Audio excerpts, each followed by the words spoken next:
Hey everybody, thanks so much for joining us, and I'm really excited here today, part of the Sweezey Media webinar series. My name is Mathew Sweezey, and I'm going to be talking to you about the 5 keys to the future of B2B marketing. It's something I'm very passionate about.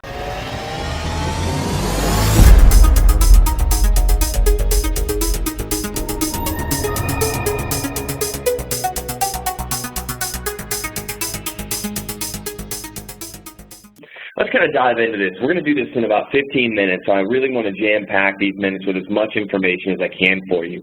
The first key to the future of B2B marketing is understanding what digital discovery really means and what that's really done to the consumer. If you really want to break it down, when a consumer uses their cell phone to do a single search on Google, they are harnessing more power than was required by NASA to land a man on the moon, right? If you can start to understand that, you can start to see kind of where the consumer is starting to move to and the behaviors that they're starting to exhibit and how we as businesses need to better relate to those new modern behaviors.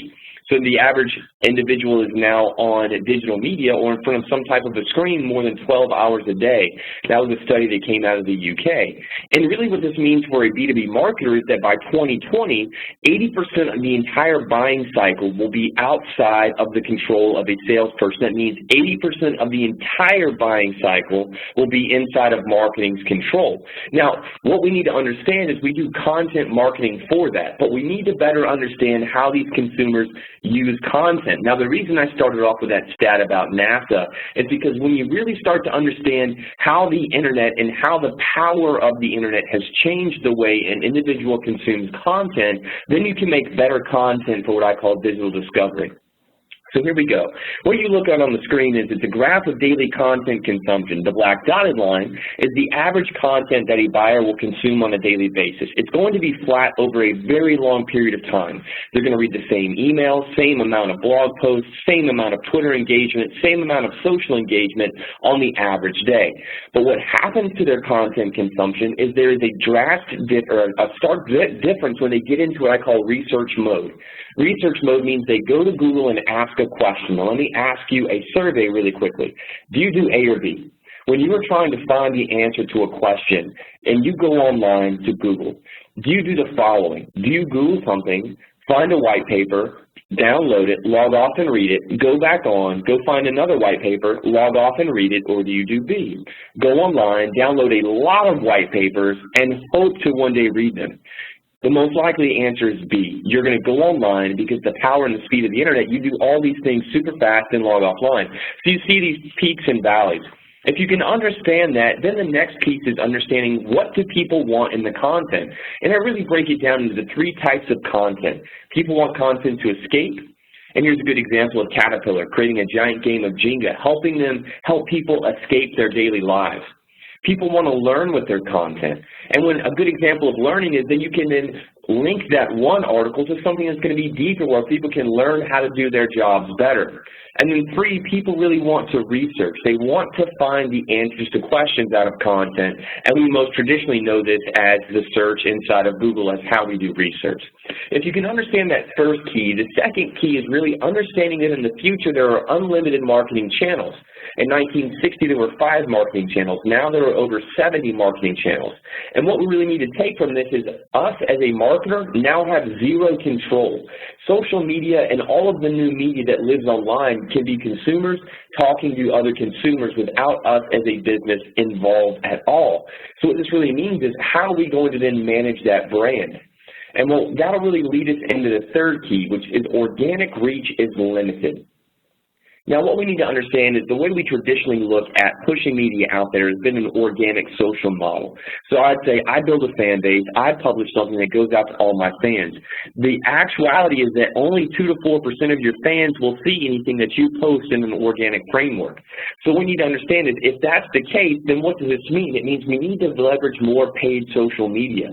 Paid social media is a highly engaging, proactive way for you to psychographic target people and get your message in front of people you've never had prior engagement with before. And it's allowing for targeting on super, super granular levels, right? Which also means more social media. So you combine these 2 things together and says, all right, if I know that I'm only going to get into 2 to 4%, now I need to then post many more times to even get into a similar range. But you can't just post the same thing. You need to have different image, different copy, all linking back to the same article, and share those across multiple different channels. This is a technique that Jay Baer calls shotgun versus rifle. So understanding the combination of paid social media and then more social media postings going to the same article but being distributed across more sites, using more copies and more images is the best way to do this. Now, this really all boils down to the fourth key. And when I talked about key number 2, that's really where the fourth key comes into play. Branding really becomes mindset. Branding, how we traditionally look at it in the media landscape, is branding is how the marketing department portrays the company. It's how the company wants to be portrayed because we can control all the places that can write about us. Going back to key number 2, it is unlimited, and no longer does branding actually work. Let me give you a great example. Kmart. Kmart did a Ship My Pants commercial, if you guys remember this. It was to drive you to Kmart.com to buy and ship things from Kmart. Here's what happened. I Googled Kmart.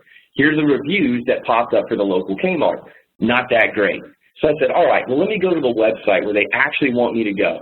I go to the website. This is the actual screen I see. It is a broken website. So I said, maybe it's just this one page. I went to every page, and the ad was floating around on the page, hovering over everything, right? So it's a very bad experience for me. So what does that cause? Well, that causes volatility, right? So I have a positive impression, now a negative impression. The only way for me to have another positive impression is for them to pay to put more media in front of me, another massive multi-million-dollar creative campaign that is not scalable or sustainable, right? So we need to understand that brand is now built off of all the different experiences that happen online that we not necessarily don't have control over, and brand does not even have the ability to touch. So mindset really is the answer of how do we create positive experiences which are scalable and they're always on 24/7 and come from all departments, and that answer is mindset, right? Creating a net positive interaction at all times should be the goal of all members of the company, and that's how we have a great brand online. It's by the mindset of the organization that everything we do is going to live online, and every interaction we have needs to be positive because they will all make it back online, whether that's an interview making it on the Glassdoor, whether that's a support ticket making it out there on Twitter on how bad it was, whether that's the product making it back onto some other review site. Everything is now inside of marketing, and it all needs to be happening by every individual from mindset. The fifth big thing is the key to customer journeys. Right, this starts off with a mindset of we've done nurturing, we have customer journey, stories. There's all different types of ideas of what we mean by customer journey. But really what I mean by customer journey is I'm going to steal a little bit off the Cookie Monster. It's cookie-based tracking. We need to understand that in the modern digital world, you have the ability to know infinitely everything about a person because of the technology that the cookies allow for. Once you then have cookies, you can then do very specific things. The cookie will give you the behaviors of an individual. Behaviors, as we all know, are the most telling thing. It is not something you can fake or lie about, right? So now that we know behaviors, we can then nurture those specific behaviors through the perfect customer journey, right? But what are those different customer journeys? So here's a set of how I break these things down. If you look on the left, these are some customer journeys that we need to move people down, and on the right are the specific types of journeys. People most commonly refer to these as nurturing campaigns. But as you notice, each one of these nurturing campaigns is a very specific problem and a goal and a very specific solution. They are highly tactical methods and methodologies.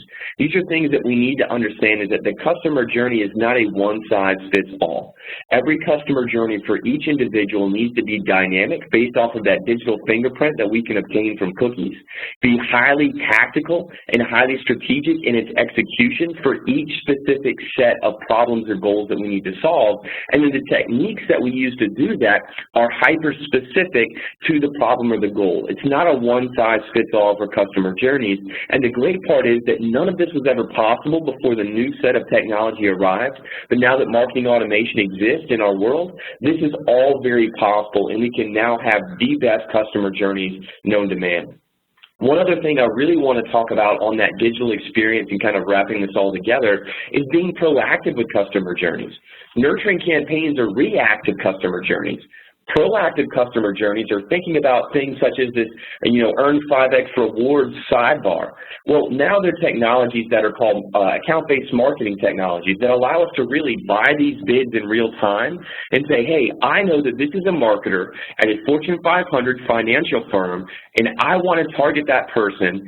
I know they have done X, Y, and Z action on my website, or I know that they are likely to be a prospect, so I'm going to target them before they've ever had engagement with me with the correct ad at the correct time.